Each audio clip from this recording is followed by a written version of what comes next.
you see a nice new looking restaurant open locally. You think, oh, that looks nice. It's independent. It's not part of a horrible chain. And you go in there and you have a meal and you think, oh, that's nice. Yeah, it's a bit expensive because it had to be to keep up, which is kind of the theme of what we're talking about here.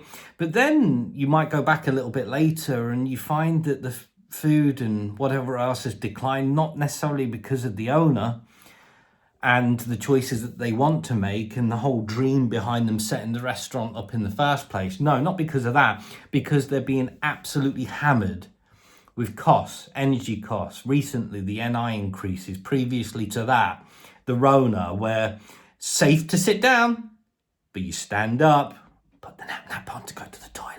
Yeah, and then you can go back and eat your meal again. A lot of people are a bit annoyed by those type of rules and how many actual operators stuck by that. That many will say that they had to stay in business, but this is all part of the problem, right? Wiped out a lot of people. Recently, the NI increases has done a lot of damage to hospitality. And now what they're talking about, which makes it even worse, is a whole bunch of green related taxes in regards to packaging and all sorts.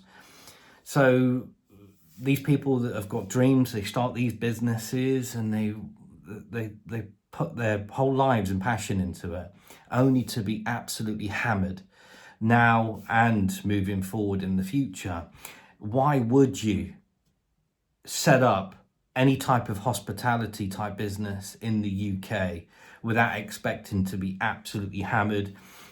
Because what typically happens is, along with that pattern of the company starting up, a little bit later down the line, it's replaced by another dream or another company or another chain that can just about barely afford it, because about a third of hospitality businesses are operating at cost or below breaking point at the moment. So it don't look like the state's doing them any favors. Don't look like there's any favors happening in the future. And it is an absolute shame, because isn't it great to go out and it used to, God, going back a while now, but you used to be able to go out, get a decent meal, pay a reasonable price for it, but it has been absolutely obliterated. And when you look at why and how it's being done, it's shocking.